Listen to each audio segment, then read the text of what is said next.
கர்த்தருடைய பரிசுத்த நாமம் மையப்படுவதாக. இன்றைக்கும் நம்ம ஆதியாகமம் 24ஆம் அதிகாரம் 7ஆம் வசனத்திலிருந்து மீண்டும் தியானிக்க போகிறோம். கண்களை மூடி அப்படியே கர்த்தரை நாம் சோதனை பண்ணுவோம். சோதர ஆண்டவரே, சோதர ஆபிரகாமுடைய ஒரே மகன் ஈசாக்குக்கு எலியாசிர் முதிர்ந்த வயதுள்ளவன் அனுப்பும்போது ஒரு தூதனையும் பெண் பார்க்கும்படி அனுப்பினீரே. அதை நாங்கள் இந்த நாள் வரை தியானிப்பதற்கு இன்னும் தியானிக்கும்படியாக இன்றைக்கு பணிவிடை செய்கிற தூதர்கள் என்கிற தலைப்பில் அந்த வார்த்தைகளை பகிர்ந்து கொள்ள கர்த்தர் உதவி செய்வீராக. இதன் மூலமாக நீ நாம மகிமைப்படுவதாக. அநேகருக்கு பிரயோஜனமாக இருக்க அந்த விசுவாசத்தில் வளர நீர் உதவி செய்வீராக. இயேசு கிறிஸ்துவின் நாமத்தில் ஜெபிக்கிற நல்ல பிதாவே, ஆமீன். அல்லேலூயா. பல வாரங்களாகவே நம்ம தூதரை குறித்ததான செய்தியை நம்ம கேட்ட வரோம். இன்றைக்கி நம்ம பணிவிடை செய்யும் தூதர்கள் என்ற தலைப்பில் ஆண்டுடைய வார்த்தை கேட்க போகிறோம், தியானம் பண்ண போகிறோம். அல்லது பணிவிடை ஆவிகள். ஆவிகள்னா நீங்கள் நினைக்கிறோமோ அசுத்த ஆவிகள் அல்ல, தூதர்களையும் ஆவிகள் என்று வேதம் சொல்லுகிறது. ஆகவே அந்த தலைப்பில் நம்ம ஆண்டுடைய வசனத்தை சத்தியத்தை தியானிக்க போகிறோம். பணிவிடை செய்கிறது அப்படின்னா ஆண்டவருக்காக வேலை செய்வதற்காக தூதர்களை தேவன் படைத்தார். இன்னும் சொல்லப்போனால் சேவை செய்யும்படியாக தேவன் தூதர்களை சிருஷ்டித்தார். ஊழியம் செய்யும்படியாக தேவன் அந்த தூதர்களை சிருஷ்டித்தார். அதனால தான் நம்ம பணிவிடை செய்கிற தூதர்கள் என்கிற அந்த தலைப்பில் நம்ம தியானிக்க போகிறோம்.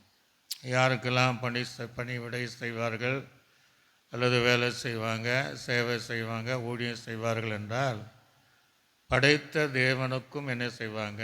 பணிவிடை செய்கிற தூதர்கள், சேவை செய்கிறவர்கள் அல்லது அந்த ஊழியம் அந்த வேலையை செய்து முடிக்கிறவர்கள் தூதர்கள். இன்னும் ஆண்டவர் சொல்கிற எந்த காரியமானாலும் அதை செய்து முடிக்கக்கூடிய பணிவிடை செய்யக்கூடிய கர்த்தருடைய தூதர்கள். என்றைக்கு நம்ம பாவருக்கு செய்து மனம் திரும்பி ரட்சிக்கப்பட்டோமோ அந்த நாள் முதல் நமக்கும் பணிவிடை செய்கிற தூதர்களை தேவன் பணிவிடை செய்வதற்காகவே அல்லது நமக்கு உதவி செய்வதற்காக, நமக்கு வேலைகளை செய்வதற்காக, ஒரு ஆபத்தான சூழ்நிலை வரும்போது அதிலிருந்து விடுவிப்பதற்காகவே தேவன் தூதர்களை தேவன் படைத்தார். அல்லேலூயா. அதே சமயத்தில் அந்த ரட்சிப்பில் நிலை நிற்கக்கூடியவர்களுக்கும் அந்த ரட்சிப்பை நிறைவேற்றுகிறவர்களுக்கும் கடைசி அந்த நித்திய ரட்சிப்பை சுதந்திரித்து கொள்கிற எல்லா தேவ பிள்ளைகளுக்கும் அந்த சுதந்திரிக்கிற வரையும் நமக்கு என்னென்ன உதவி தேவையோ, என்னென்ன பணிவிடைகள் அவர்கள் செய்ய முடியுமோ, என்னென்ன வேலை செய்ய முடியுமோ, எந்தெந்த சேவைகள் ஆண்டவர் சொல்கிறாரோ அதெல்லாம் நம்ம செய்து அந்த ரட்சிப்பின்கிற நித்தியத்தை சுதந்திரிக்கிற வரையும் அவர்கள் நமக்கு உதவி செய்வாங்க. ஒரு அல்லேலூயா. இன்னும் நீங்கள் பார்த்தீங்கன்னா ஊழியம் செய்கிறவர்கள், சுவிசேஷம் சொல்கிறவர்கள். ஊழியம்னா பல பகுதியாக இருக்குது. அதில் சத்தியத்தை சொல்கிறவர்களுக்கும் ரட்சிப்பை குறித்து சொல்கிறவர்களுக்கும் உபதேசத்தை குறித்து தேவன் சொல்கிறவர்களுக்கும் அந்த ஊழியரோடும் அந்த ஊழியத்தோடும் அவர்கள் சிறைப்பட்டிருந்தாலும் சிறையில் வைக்கப்பட்டிருந்தாலும் அதன் ஊழியங்கள் நிறைவேறுகிற வரையும் தேவன் அவர்களையும் அவர்களுக்காக தேவன் சிருஷ்டித்தார். அல்லேலூயா. இப்போ நீங்கள் எபிரேயருக்கு நிருபத்தில் வாசிக்கும்போது அதற்கு முன்பாக ஒரு வசனம், மத்தேயு சுவிசேஷம் 4ஆம் அதிகாரம் 1ஆம் வசனம் முதல் 11வது வசனம் வரையும் நான் வாசிங்க. அப்பொழுது இயேசு நல்ல கவனிங்க. ஏற்கனவே பார்த்தாலும் பிசாசினால் சோதிக்கப்படும்படி ஆவியானவராலே வனாந்தரத்துக்கு கொண்டு போகப்பட்டார். அவர் இரவும் பகலும் 40 நாள் உபவாசம் இருந்த பின்பு அவருக்கு பசி உண்டாயிற்று. அப்பொழுது சோதனைக்காரன் அவரிடத்தில் வந்து, நீ தேவனுடைய குமாரனே ஆனால் இந்த கல்லுகள் அப்பங்கள் ஆக்கும்படி செய்யும்படி சொல்லும் என்றார். அவர் பிரதித்திரமாக, மனுஷன் அப்பத்தினால மாத்திரமல்ல தேவனுடைய வாயிலிருந்து புறப்படுகிற ஒவ்வொரு வார்த்தையை பிழைப்பான் என்று எழுதியிருக்கிறதே என்றார். அப்பொழுது பிசாசு பரிசுத்த நகரத்துக்கு கொண்டு போய் தேவாலயத்தில் உப்பருகில் மேல் அவரை நிறுத்தி, நீ தேவனுடைய குமாரனே ஆனால் தாழ குதியும், ஏனெனில் அவர் தம தூதர்களுக்கு உம்மை குறித்து கட்டளையிடுவார். உம்முடைய பாதம் கல்லில் இடராதபடிக்கு அவர்கள் உம்மை கைகள் ஏந்தி கொண்டு போவார்கள் என்பதாய் எழுதியிருக்கிறதே என்று சொன்னார். அப்பொழுது உன் தேவனாய் கர்த்தரை நீ பரீட்சை பாராது இருப்பாயாக என்று எழுதியிருக்கிற என்றார். மறுபடியும் பிசாசு அவருடைய மிகவும் உயர்ந்த மலையின் மேல் கொண்டு போய் உலகத்தின் சகல ராஜ்யங்களையும் அவளின் மகிமை அப்படி காண்பித்து, நீங்கள் சாஸ்தாகமாக விழுந்து என்னை பணிந்து கொண்டால் இவைகளெல்லாம் தருவேன் என்று சொன்னான். அப்பொழுது இயேசு, அப்பால போ சாத்தானே, உன் தேவனாய கர்த்தரை பணிந்து கொண்டு அவர் ஒருவருக்கு ஆராதனை செய்வார்கள் என்று எழுதியிருக்கிறது என்றான். நல்ல இங்கே இந்த வசனம் கவனிங்க. அப்பொழுது பிசாசானவன் அவனை விட்டு விலகி போனான். உடனே தேவ தூதர்கள் கர்த்தருக்கு வந்து அவருக்கு பணிவிடை செய்தார்கள். ஒரு அலேயா. ஆக உண்டாக்கின தேவனுக்கு அவர்கள் உடனடியாக பணிவிடை செய்தார். பணிவிடைன்னு என்னென்ன செய்திருப்பார்கள்? அந்த சோதனை காலம் முடிந்தவுடனே ஆண்டவர் பசி உண்டாயிற்று என்று பைபிள் வாசிக்கும். பசியும் உண்டாயிருக்கும், தாகமும் உண்டாயிருக்கும். ஏன்னா அவர் மனித சரீரத்தில் தான் இருந்தார், தேவத்தன்மையோடு இருந்தார். சமாரிய பெண்ணிடத்தில் சொன்னார், நான் தாகமாக இருக்கிறேன், நான் களைத்து போயிருக்கிறேன், எனக்கு தாகத்துக்கு என்ன செய்ய, தண்ணி தாங்குறார். மத்திய 25 என்ன சொல்கிறார்? நான் தாகமாக இருந்தேன் அப்படிம்பார். நான் பசியாக இருந்தேன், எனக்கு நீங்கள் என்ன செஞ்சீங்க? ஆகாரம் கொடுத்தீங்க. நான் தாகமாக இருந்தேன், நீங்கள் எனக்கு செஞ்சீங்க தண்ணீர் தந்தீங்க. அப்போது உடனேயே அந்த அந்த தேவ தூதர்கள் வரும்போது சோதித்த சாத்தான் அந்த கூட்டம் அப்படியே விலகி போன உடனே அந்த தூதர்கள், தேவ தூதர்கள் இயேசுவுக்காக பணிவிடை செய்தார்கள். அல்லேலூயா. அப்படின்னு என்ன பண்ணியிருப்பாங்க? அங்கே எழுதப்படலைன்னாலும் ஒருவேளை ஆண்டவரால் சாப்பிடாம வாழ முடியும். ஆனால் சில காரியங்கள் நிரூபணம் பண்ணுறதற்காக மனிதனை போல அவர் வாழ்ந்தார். அதனால்தான் அவர் உயிர் திறந்த உங்களிடத்தில் ஏதாவது கொண்டு வாங்க அப்படின்னு கேட்பார். ஆகவே ஒரு வேளை நான் என்ன நினைக்கிறேன்னு, அவர் பசியார ஏதாவது செஞ்சுருப்பாங்க, அவள் தாகத்திற்கு ஏதாவது செய்திருப்பார்கள், அவள் களைத்து போவதனால ஏதோ பணிவிடை செய்திருப்பார்கள். அதனால தான் வேதம் சொல்லுகிறது, உடனடியாக தேவ தூதர்கள் இயேசுவுக்கு பணிவிடை செய்தார்கள். அல்லேலூயா.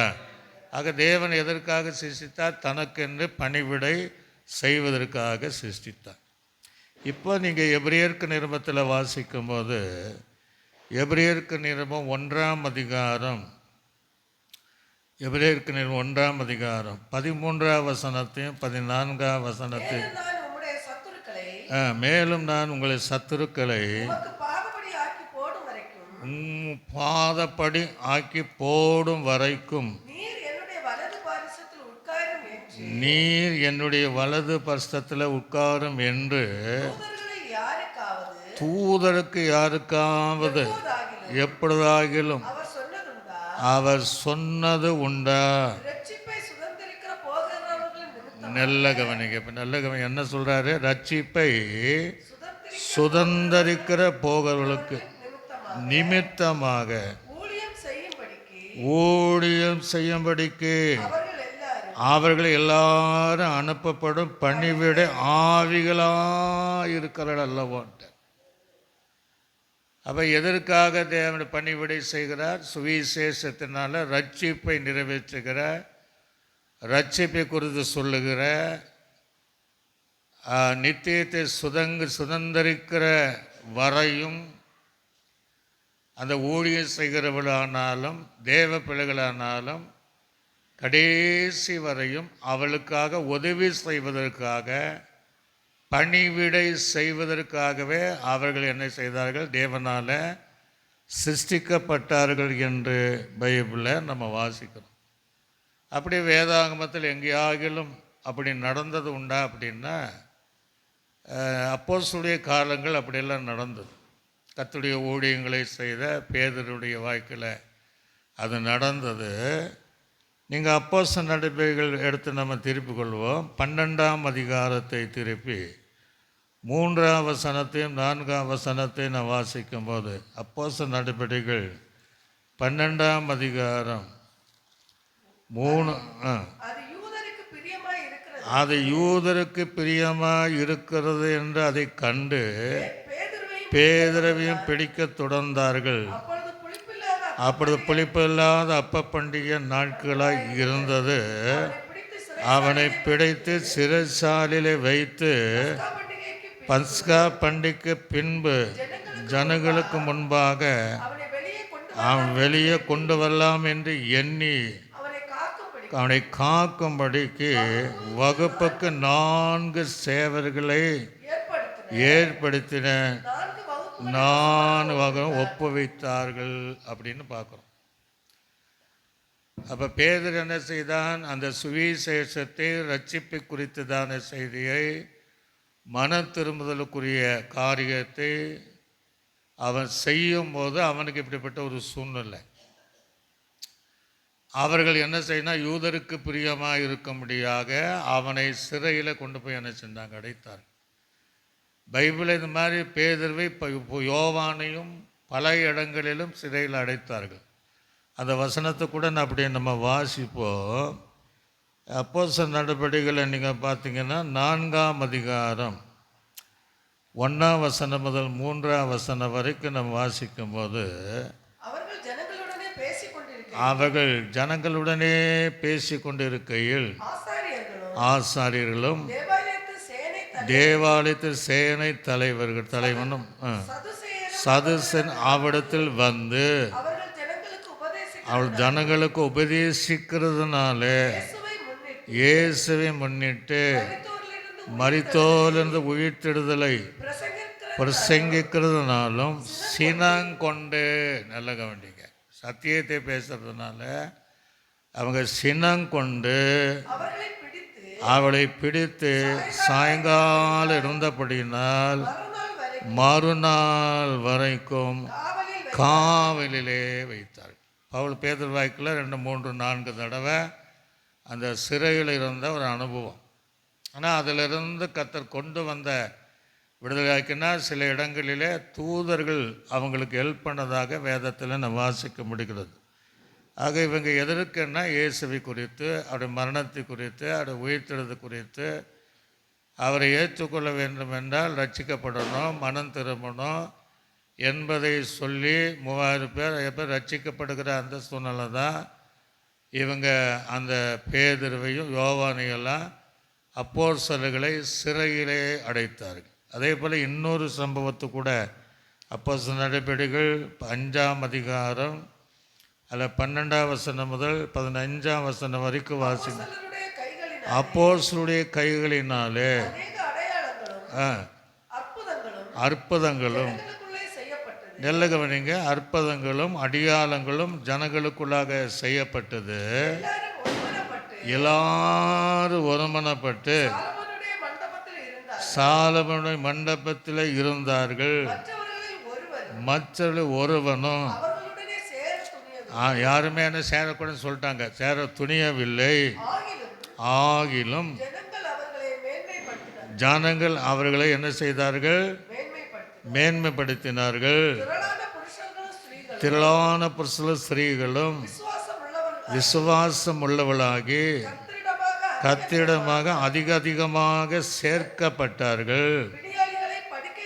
பிணியாளிகளை படுக்கையின் மேலும் கட்டில் மேல் கிடத்தி நடந்து போகையில் அவருடைய நிழலாகிலும் அவருடைய சிலர் மேல் படும்படிக்கு அவருடைய வெளியே வீதியில கொண்டு வந்து வைத்தார்கள்.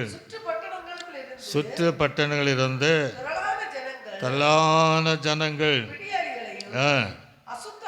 அசுத்த ஆவிகளால் பாதிக்கப்பட்டவர்களையும் எருசலேமுக்கு கொண்டு வந்தார்கள். அவர்கள் எல்லாரும் குணமாக்கப்பட்டார்கள்.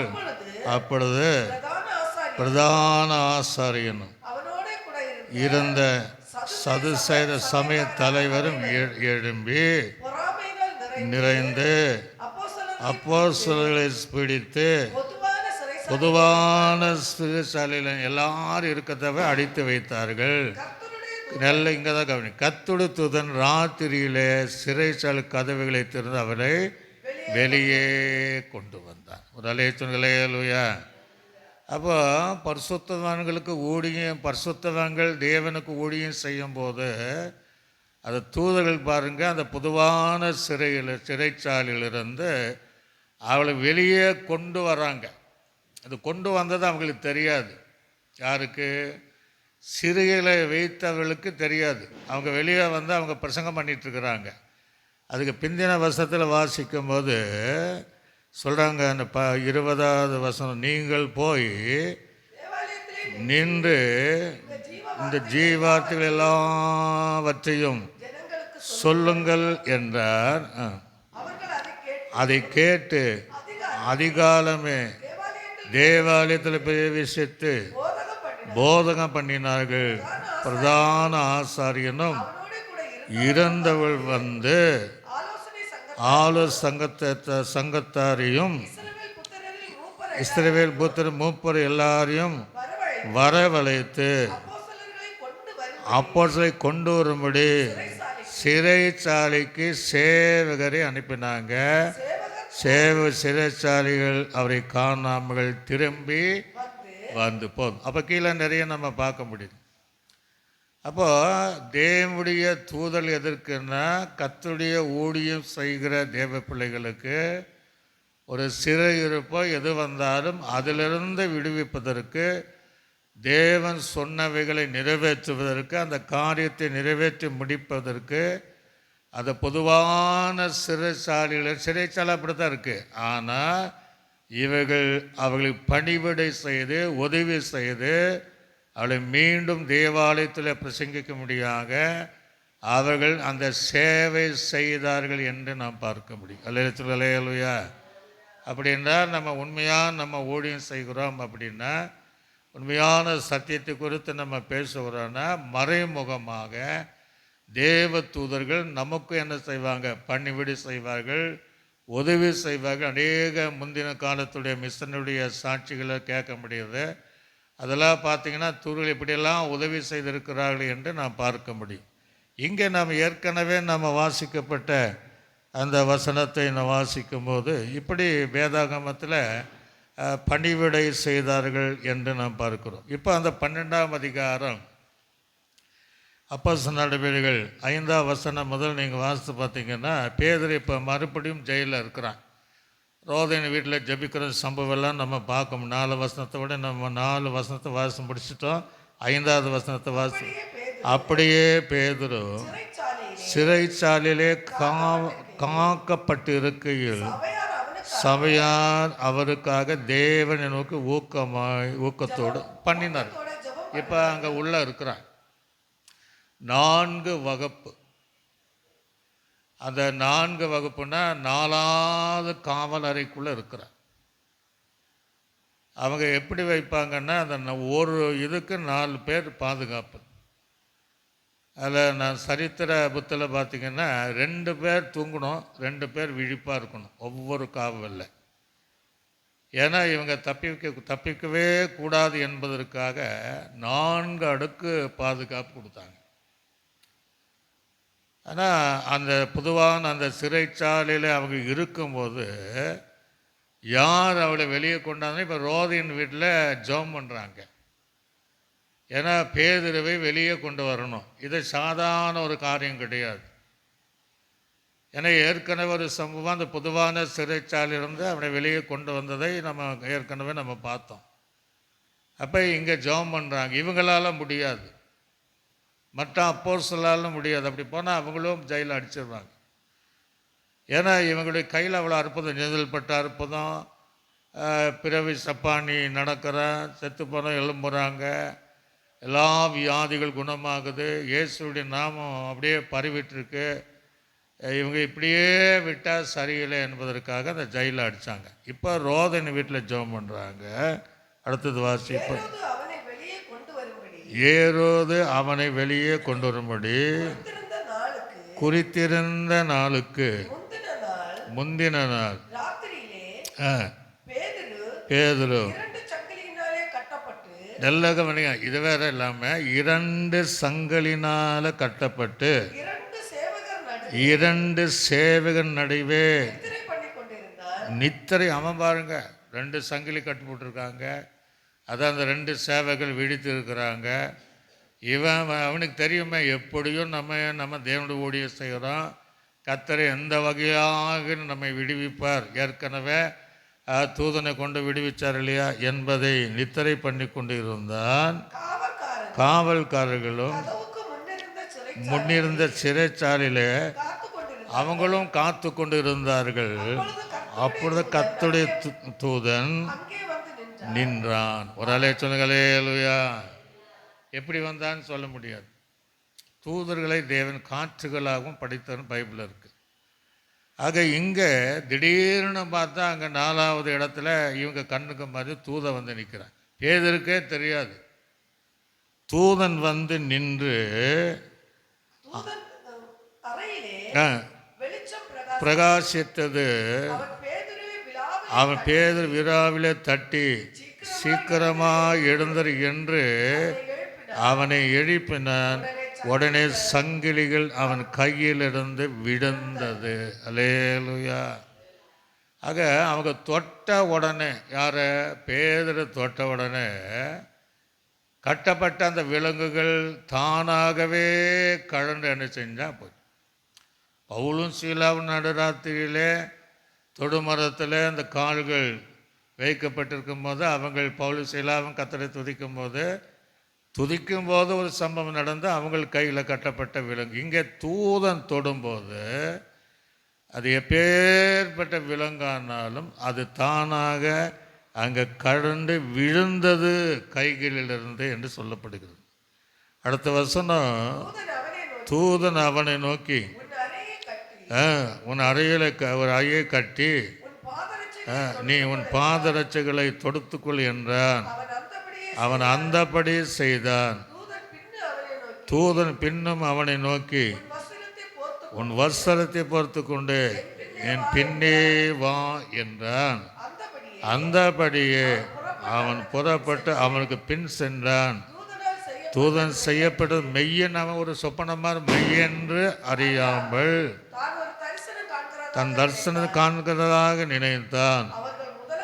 அதன் 1ஆம் காவலையும் 2ஆம் காவலை கடந்து நகரத்துக்கு போகிற இரும்பு கதவண்டையில், சாதாரண கரைக்கிட்ட இரும்பு கதவண்டையில் வந்தபோது அது தானாய் அவளுக்கு திறவுண்டது. அதன் வழியாய் அவர் புறப்பட்டு நடந்து தூதன் பாருங்க எவ்வளோ ஹெல்ப் பண்ண. தூதன் நடந்து போனான். உடனே தூதன் அவனை விட்டு விட்டு போய்விட்டான். பேதுரு தெளிவு வந்த போது ஏரோதின் கைக்கும் யூத ஜனங்களுடைய எண்ணங்களுக்கும் என்னை விடுதலையாக்கும்படி கதத்தது தூதனை அனுப்பினார் என்று நான் இப்பொழுது மெய்யாகவே அறிந்து ஒரே சொல்லலேலுயா. அப்போ தூதர்கள் ரட்சிப்பில் நிலைத்திருக்கக்கூடியவர்களுக்கும் ரட்சிப்பை சுதந்திரிக்கக்கூடியவர்களுக்கும் அப்படிப்பட்ட ஊழியத்தை செய்கிறவர்களுக்கு ஒரு பிரச்சனைன்னா அவங்க அந்த பணிவிடை வேலை செய்து ஹெல்ப் பண்ணி அவளை விடுவித்து வெளியே கொண்டு வர முடியாத அந்த வேலை முடிஞ்ச உடனே அவங்க போயிட்டாங்க. முதலே சொல்லலேலுயா. சாதாரண கதவெல்லாம் தானாகவே திறவுண்டு தான். போகும்போது எப்படி போயிருப்பாங்கன்னு தெரியல. ஆக தேவன் அதற்காகவே அந்த தூதர்களை நமக்காக தனக்காக பணிவிடை செய்வதற்காக சொல்கிற வேலையை செய்து முடித்து மீண்டும் கடந்து போவதற்காக இக்கட்டான நேரத்தில் ஆபத்தினான நேரத்தில் நமக்கு உதவி செய்வதற்காகவே தேவன் தூதனை பணிவிடை ஆவிகளாக அல்லது பணிவிடை செய்கிற தூதர்களாக தேவன் நம்மை படைத்திருக்கிறார். இதே நீங்கள் பார்த்தீங்கன்னா பவுலுடைய வாழ்க்கையில் கூட தானியலுடைய வாழ்க்கை ஒரு சம்பவம். தானியல் 6:22 அது போன வாரம் கூட நம்ம பார்த்து அதை வாசிங்க. தானியல் 6ஆம் அதிகாரம் 22வது வசனத்தை வாசிக்கும் போது அந்த இங்கே அவன் சொன்ன ராஜா கேட்குறா, இடைவிடாமல் ஆராதிக்கிற தேவன் உன் தேவனை தப்பிக்குவாள். அப்போ ஆம் ராஜாவேன்னு சொல்லிட்டு சிங்கங்கள் ஒன்று கிடையாது, சிங்கங்கள் என்னை சேதப்படுத்தாதபடி தேவன் தம்முடைய தூதனை அனுப்பி சிங்கத்தின் வாயை காட்டி ஒரு அலையா. அப்போ நல்லா கவனிங்க, தேவனுடைய ஊழியரானாலும் தேவ பிள்ளைகளானாலும் இப்போ இங்கே சிங்கத்தின் வாயை கட்டினது யாருன்னா தூதன் தான். கர்த்தரை அனுப்பின தூதன். கர்த்தர் அவனுக்காக தூதனை எங்கே வேணாலும் போவாங்க. அவங்க சிறைச்சாலைக்குள்ளே போவாங்க, சிங்கத்தின் கெவியாக இருந்தால் போவாங்க, எங்கே வேணாலும் போகக்கூடிய தன்மை வல்லமை உடையவர்களை அடைக்கப்பட்ட அந்த கவிக்குள்ளாக போய் சிங்கத்தின் என்னவா அவனை தானியேலை சேதப்படுத்தாதபடி அல்லேலுயா தானியேலை சேதப்படுத்தாதபடி அந்த சிங்கத்தின் வாயை கட்டுவதற்காக தேவன் அந்த தூதர்களை தானியேலுக்கு உதவி செய்யும்படியாக அனுப்பினார். ஏன்னா வாய் கட்டலைன்னா அவங்க என்ன இருக்கும், சிங்கத்திற்கு இரையாக இருப்பான். இதே போல தான் நம்மையும் தேவன் பாதுகாத்து வருகிறார். ஒரு சேதம் வராமல் யாராலும் சேதப்படுத்தணும்னு விரும்பினாலும் அல்லது சத்துரு கர்ஜிக்கிற சிங்கத்தை போல யார் விழுங்கலாம் என்று வகை தேடினாலும் அவனும் தள்ளப்பட்ட தூதனாக இருந்தாலும் தேவ தூதர்களை அனுப்பி அந்த வாயை இன்றைக்கும் கட்ட வல்லவராக இருக்கிறார். அல்லேலூயா. அதான் சொல்கிறார், ஒன்று உங்களை என்ன செய்யாதான் சேதப்படுத்தாதுங்கிறார். தானியேல் மாத்திர தேவன் அல்ல, பேதருக்கு மாத்திர தேவன் அல்ல, அவன் நம்முடைய தேவன் அல்லது என்னுடைய தேவன் என்று சொல்லக்கூடிய அளவுக்கு தேவன் நம்முடைய எல்லா சூழ்நிலையிலிருந்து விடுவிக்கிறார். அப்போஸ்தலனாகிய பவுலை ரோமபுரிக்கு பயணம் செய்வதற்காக கப்பல் யாத்திரை செய்வாங்க. இடையில நிறைய சம்பவங்கள் எல்லாம் நடக்கும். கப்பல் சேதம் நடக்கும். தப்பி பிழைப்போம் என்ற நம்பிக்கற்ற சூழ்நிலையில் அவங்க இருந்தாங்க.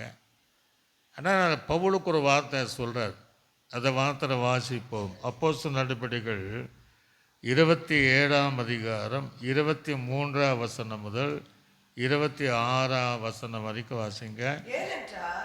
ஏனென்றால் என்னை ஆட்கொண்டவன் நல்லகன் சொல்கிறேன், என்னை ஆட்கொண்டவரும் நான் சேவிக்கிறமான தேவனுடைய தூதனானவன் இந்த ராத்திரியில என்னிடத்தில் வந்து நின்று, பவுலே பயப்படாத, நீ ராயனுக்கு முன்பாக நிற்க வேண்டும். இதோ உன்னோடு கூட யாத்திரை பண்ணுகிற யாவரையும் தேவன் உனக்கு தயவு பண்ணினார் என்றார். அவன் நல்ல கவனிங்க, இல்லைன்னா அவனை என்ன ஆயிருக்குன்னு தெரியாது. ஆகிலும் தேவன் தன்னை தரிசனம் தோன்றி, பயப்படாத பவுல, நீ நிற்க வேண்டிய இடம் ஒன்று இருக்கு, அது வரைக்கும் ஒன்றையும் ஒன்றும் ஆகாது, உன் சேர்ந்த கூட்டத்திற்கு ஒன்று செய்ய முடியாது, கர்த்தர் அவளை தெய்வ பாராட்டினார் என்று தேவன் அந்த பவுலையும் அதை சேர்ந்தவர்களையும் பாதுகாத்ததுன்னா தூதன் கொடுத்த அந்த செய்தியினால, அந்த அந்த அந்த பல தைரியத்தினால அவளை பயண காலங்களில் தேவனால் அவர்கள் பாதுகாக்கப்பட்டார்கள். அல்லேலூயா. ராயனுக்கு முன்பாக நிற்கும் வரையும் மாத்திரமல்ல, பவுல் இந்த உலகத்தில் இருக்கிற வரையும் தேவ தூதர்கள் அவனோடு இருந்து அவங்க பாதுகாத்தாங்க என்பதை நாம் பார்க்க முடியும். நீங்கள் லூக்கா சுவிசேஷத்தில் இன்னொரு அருமையான வசனம் இருக்குது, 16ஆம் அதிகாரம். அதில் 22வது வசனத்தை நீங்கள் வாசி பாருங்கள். 16ஆம் அதிகாரம். ஒரு ஐஸ்வர்யான மரித்து, நல்ல கவனிங்க, தேவ தூதரால் ஆபிரகாமுடைய மடியிலே விடப்பட்டான். ஒரு அல்லேலூயா. பூமியில் 2 பேர் வாழ்ந்தாங்க. ஒருவன் ஐஸ்வர்யவான், இன்னொன்று லாசரு. அவனுக்கு பேர் சொல்லப்படலை. அவன் ரொம்ப ரொம்ப அந்தஸ்துள்ளவனாக இருந்தான், ஆடம்பரமான வாழ்க்கை வாழ்ந்தான், உதவி செய்யக்கூடிய மனப்பான்மை கிடையாது. அவன் மேஜை கீழே தான் இந்த லாசரு, அதை துணிக்கையாவது விடலாம் என்று அவன் நினைவு. நாய்கள் கூட அவனை பருக்களை நக்கி கொண்டு இருக்கிற ஒரு சூழ்நிலை தெரியும். ஆனால் 2 பேருக்கும் மரணம் வந்தது. 2 பேருக்கும் மரணம் வந்தது. ஐஸ்வர்யாவனுக்கு தூதன் வரல. ஆனால் இந்த லாசருவை மரித்த போது தூதர்கள் வராங்க. ஒருத்தன் கிடையாது, தூதர்கள் வராங்க. அவங்க வேலை என்ன வேலைன்னா, பரலோகராஜன் சேர்க்கிற வரையும் நமக்கு உதவி செய்யணும். உடலே சொல்லுங்களேலூயா, சத்தமாக சொல்லுங்களேலூயா. ஆக அந்த லாசருவை, பிதாவின் மடி என்பது பரலோகராஜ்யம், அதை சேர்கிற வரையும் அவர்கள் அந்த லாசருடைய அந்த சரீரத்தை, அந்த ஆத்துமாவை அந்த தேவனுடைய பரலோக ராஜ்யத்துக்கு நேர ஆபிரகாமின் மடியில் கொண்டு சேர்த்ததை போல, தேவ பிள்ளையாக இருக்கிற ஒவ்வொருவரும், அந்த ரட்சிப்பில் நிலைந்திருக்கக்கூடியவர்களும், அந்த சுவிசேஷ ஊழியங்களை செய்கிறவர்களும், அவருடைய வேலை என்னன்னா, பரலோக ராஜ்யம் சேர்க்கிற வரையும் நமக்கு எல்லா விதத்தில் பணிவிடை செய்து, உதவி செய்து, வேலை செய்து, ஊழியங்களை செய்து, பரலோகம் சேர்க்கிற வரையும் அவர்கள் நமக்கு உதவி செய்வாங்க. ஒரு அல்லேலூயா. அதனால தான் அந்த மரித்தவர்கள் எல்லாம் சொல்லுவாங்க, தூதல் நிற்கிறாங்க அப்படின்னு சொல்லுவாங்க. சில இடங்களில் கேட்பாங்க, எவனும் நிற்பான், ஏன்னா அது அவனுக்கு சரீரமான சொந்தம். ஆனால் அது தேவனுடைய சரீரமாக தேவனுக்கு பிரியமான வாழ்க்கை வாழ்ந்திருந்தால், மோசேயினுடைய சரீரத்தோடு தர்க்கம் ஏற்பட்டதில் நம்மளெல்லாம் தெரியும். ஆக முடிவில் என்ன செய்யணும்னா, கர்த்தர் அனுப்பின தூதன் அவனுடைய ஆத்துமாவை அவருடைய இடத்துல சேர்கிற வரையும் நமக்கு எல்லா விதத்தில் உதவி செய்வதற்காக, பணிவிடை செய்வதற்காகவே தேவன் தமது தூதர்களை சிருஷ்டித்தார். அல்லேலூயா. பல நேரங்கள் நமக்கு தெரியாது, அதுதான் உண்மை. அதற்காகவே, ஏன்னா அவங்க பொறுப்பு, ரட்சிக்கப்பட்ட ஜனங்களுக்கு பிரச்சனை வந்தால் நீங்கள் உதவி செய்யணும். உண்மையான ஊழியம் செய்கிறவர்கள் இருந்தால் அவங்களுக்கு நீங்கள் ஏதாவது இந்த மாதிரி பிரச்சனைன்னா அவங்களுக்கு ஹெல்ப் பண்ணணும். அதே சமயத்தில் பரலோகராஜன் சேர்க்கிற வரையும் உயிரோடு இருந்தாலும் மரித்து போனாலும், ஏன்னா உயிரோடு இருந்தாலும் கூட தூதன் வரான், பிரதான தூதனுடைய சத்தம் நம்ம கேட்க முடியும். அப்படியே கிறிஸ்துவுக்குள் மரித்தவர்கள் இந்த ஆத்துமாவை பரலோகராஜ்யம் சேர்க்கிற வரையும் அவர்கள் நமக்கு எல்லா விதத்தில் அதுதான் அவங்களுக்கு பொறுப்பு, அதை செய்து முடிக்கக்கூடியவர்களாக இருப்பார்கள். அல்லேலூயா. அதனால தான் நம்ம அவங்க தலைப்பு பணிவிடை செய்யும் தூதர்கள் அல்லது பணிவிடை செய்யும் ஆவிகள் என்ற தலைப்பில் நம்ம தியானிக்கிறோம். இன்னும் நீங்கள் அப்போஸ்தலர் நடவடிக்கைகளில் நம்ம பார்க்கும்போது அந்த லூக்கா சுவிசேஷத்தில் இயேசு கிறிஸ்து கூட ஒரு பணிவிடை செய்வதற்காகவே வந்தார். 4 சுவிசேஷத்தில் பார்க்கும்போது காளை முகம், சிங்க முகம், மனுஷ முகம், கழுகு முகம்னு அப்படி சுவிசேஷங்கள். அதில் ஒன்று காளை முகம் என்பது சேவை செய்வது, பணிவிடை செய்வது, வேலை, அதாவது ஊழியம் செய்கிற வேலையை தான் ஆண்டவர் இந்த பூமியிலே இந்த உலகத்தில் வந்தார். அல்லேலூயா. பணிவிடை செய்வதற்காக, அதாவது நன்மை இல்லைன்னா நன்மை செய்வதற்காக வந்தார், ஹெல்ப் பண்ணுவதற்காக வந்தார். அதாவது விழுந்து போனால் அவனை தூக்கி விடுவதற்காக வந்தார். வெளிவினப்பட்டிருந்தால் வியாதிகளை குணமாக்கி அவனை சுகமாக்குவதற்கு இயேசு உதவி செய்ய வந்தார். மரித்தோரை கூட எழுப்புவதற்கு அதை பணிவிடை செய்வதற்காக இயேசு வந்தார். பிசாசு பிடித்திருந்தால் அப்படி எல்லாவற்றையும் விலக்கி அவனை தெளிந்த புத்திவனாக்கி வஸ்திரம் தரித்தவனாக உதவி செய்யும்படியாக தான் இயேசு இந்த உலகத்திலே வந்தார். அல்லேலூயா. அதுவும் பாவிகளுக்கு உதவி செய்ய வந்தார். பாவிகளுடைய பாவத்தை மன்னித்து அவனுக்கு மனம் திரும்புதல் உண்டாக்குவதற்கு இயேசு அது பணிவிடை செய்கிறவராய், வேலை செய்கிறவராய், அந்த ஊழியத்தை செய்கிறவராயும் இயேசு இந்த உலகத்தில் வந்தார். கடைசி வரையும் அந்த ஊழியத்தை செய்து முடித்தவராய் இருந்தார். அல்லேலூயா. கடைசி கல்லனுக்கு ஒரு உதவி செஞ்சார். என்னோடு கூட நீ என்ன செய்வாய், பரதேசில் காண்பாய் என்று அங்கேயும் ஒரு ஆத்துமாவுக்கு உதவி செய்த வசனத்தை கேட்கிற அவளுக்கு உதவி செய்கிற தேவனாக இருந்தார். நீங்கள் லூக்கா சுவிசேஷம் 22ஆம் அதிகாரம் 24ஆம் வசனம் முதல் 27ஆவது வசனம் வரை, அன்றியும் தங்களை இங்கே சீஸ்தர்கள் சொல்கிறாங்க, அந்த யார் பெரியவனா அவங்களுக்குள்ள பிரச்சனை, ஆகவே தங்களுக்குள்ளாக பெரியவர்களாக இருப்பார்கள் என்று அவர்களுக்குள்ள இந்த சீசர்களுக்குள்ளே வாக்குவாதம் உண்டாயிற்று. அவர் அவளை நோக்கி, புறஜாதியினுடைய ராஜாக்கள் அவர்களை ஆளுகிறார்கள், அவர்கள் மேல அதிகாரம் செலுத்துகிறார்கள், உபகாரிகள் எனப்படுகிறார்கள். நமக்கு சொல்றாரு, நம்ம எப்படி இருக்கோம், உங்களுக்குள்ள அப்படி இருக்கக்கூடாது. உங்கள் பெரியவன் சிறியவனை போலவும் தலைவன் பணிவிடைக்காரனை போல இருக்கணுமா. ஒரு அல்லேலூயா. அப்போ இயேசு கிறிஸ்து இந்த உலகத்தில் அந்த ராபோஜனத்தில் பார்த்தீங்கன்னா ஒருத்தர் உட்காண்டிருந்தாங்க. ஏன் அப்படின்னா, நான் பெரியவன் நீ பெரியவன்ட்டு உட்காண்டிருந்தாங்க. ஆனால் அந்த இயேசு போஜனத்தை விட்டு எழும்பினார், சீலையை கட்டினார், பணிவிடை செய்ய ஆரம்பித்தார். சீசருடைய பாத்திரத்தில் தண்ணீர் நிரப்பி சீசருடைய கால்களை கழுவினார், செய்ய வேண்டிய காரியங்களை செய்தார்.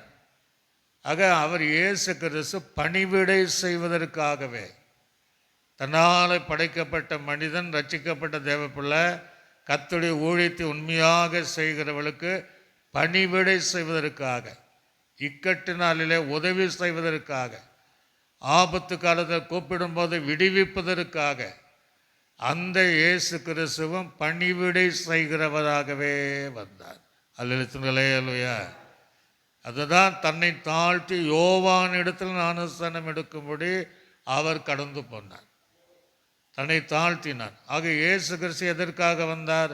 பணிவிடை செய்வதற்காக, வேலை செய்வதற்காக, ஊழியம் செய்வதற்காக. ஆண்டவர் சொல்றார் இல்லையா, ஒருவன் எனக்கு ஊழிய பிதாவான கனப்பட நானும் கனப்படுத்துறேன்னா, நம்மை கனப்படுத்துறாருன்னா அதை பணிவிடை ஹெல்ப் பண்ணுறார். ஆண்டுடைய உதவி இல்லாமல் நம்ம ஊழியம் செய்ய முடியாது. ஆண்டுடைய உதவி இல்லாமல் ரட்சிக்கப்பட்ட தேவ பிள்ளைகள் இந்த நாள் வரை, இந்த வருஷத்தின் கடைசி கூட நம்ம வந்திருக்க வாய்ப்பு கிடையாது. இந்த 24ஆம் தேதி வரையும் தூதருடைய உதவியும் ஆண்டுடைய உதவி இல்லைன்னு வர. ஆனாலும் இந்த பூமியில் நாம் அவரை போல பணிவிடை செய்கிறவர்களாக இருக்க வேண்டும். கர்த்தருடைய ஊழியங்களை செய்வர்களாக இருக்க வேண்டும். சுவிசேஷத்தை அறிவிக்கக்கூடியவளாக இருக்க வேண்டும். ரட்சிப்பின் நற்செய்தியை எல்லாருக்கும் சொல்லக்கூடியவளாக இருக்க வேண்டும் என்று அவரை போல. இங்கே உலகத்தில் அப்படித்தான் இருக்கு. நான் பெரியவனா, சபையும் அப்படித்தான் இருக்கு. எல்லா இடங்களும் ஊழியக்கிற நடுவிலும் சில இடங்களில் அப்படித்தான். சிலர் நல்லா இருக்கிறாங்க, நான் பெரியவனா நீ பெரியவனா என்கிற சூழ்நிலை தான் இருக்கு. அப்படி சொல்கிறவர்கள் அவர்கள் பணிவிடைக்காரனாக இருக்க வேண்டும் என்று கர்த்தருடைய வேதம் சொல்லுகிறது. அல்லேலூயா சொல்லுங்களே அல்லேலூயா. கைகள் வைத்து சொல்லுங்களே அல்லேலூயா. கடைசியாக ஒரு வசனத்தை வாசித்து அப்போஸ்தலர் நடபடிகள் 13ஆம் அதிகாரம் 24ஆம் வசனத்தையும் 25ஆம் வசனத்தை வாசிப்போம். அப்போஸ்தலர் நடபடிகள் 13ஆம் அதிகாரம்.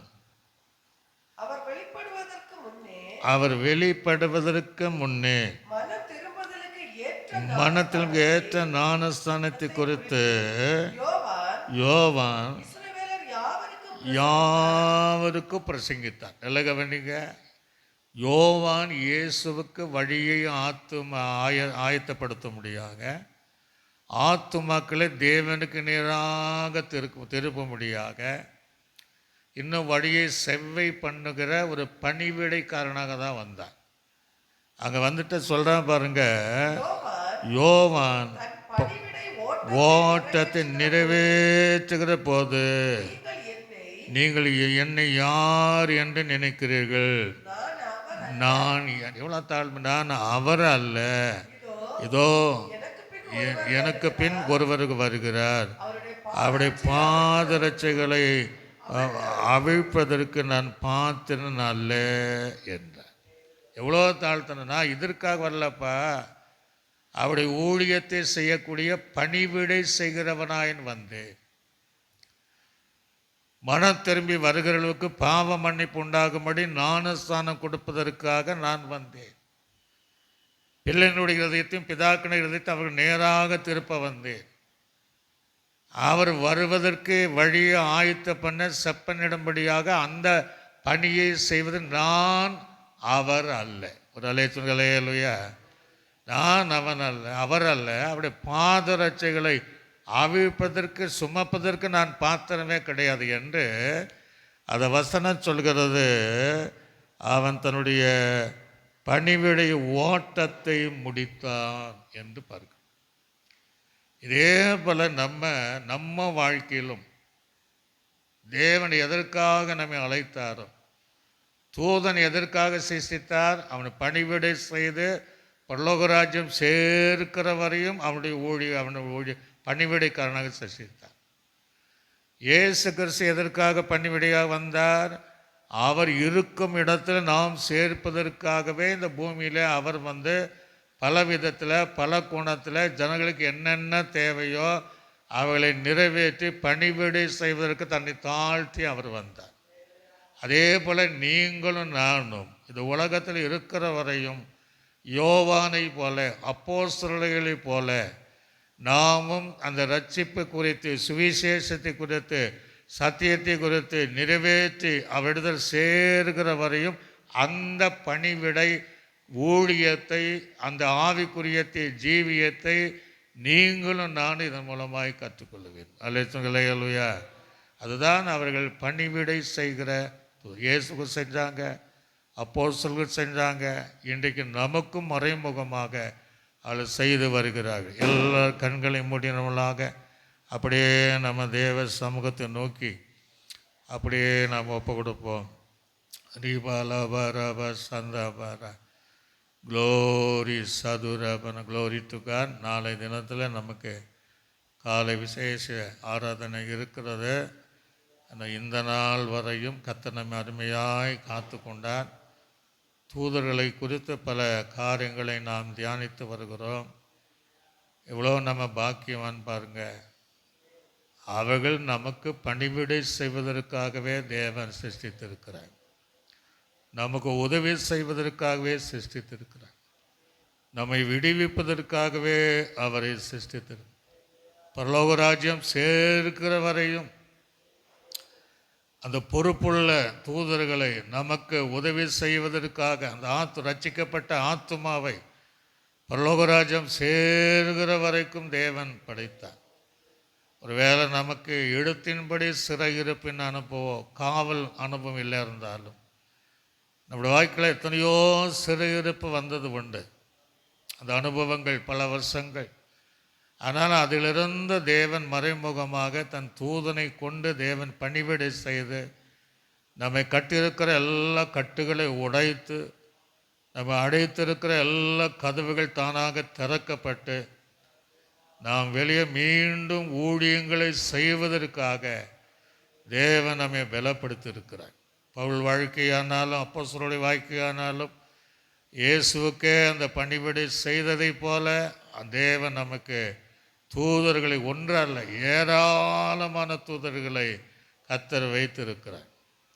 இயேசு கிறிஸ்துவும் இந்த உலகத்தில் பணிவிடை செய்வதற்காக, உங்களுக்கு உதவி செய்வதற்காக, தேவைகளை சந்திப்பதற்காக, உங்களை ரட்சிப்பதற்காகவே, உங்களை பாவத்திலிருந்து விடுவிப்பதற்காக, வியாதியிலிருந்து விடுவிப்பதற்காக இயேசு நமக்காக தன்னை தாழ்த்தி நம்முடைய பாதங்களையும் கழுவக்கூடிய பணிவிடை செய்யக்கூடியவளாக அவர் இங்கே உலகத்தில் வந்தார்.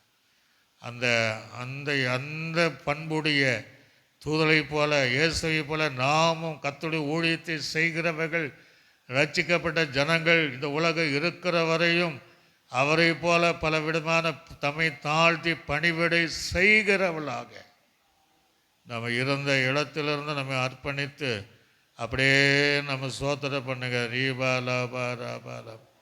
ஓ, இன்றைக்கு வந்த தேவ பிள்ளைகளை சூழ்ந்து, அதான் இக்கட்டு நாளிலே மனுஷனுடைய உதவி விருதா என்று வேதம் சொல்லுகிறது.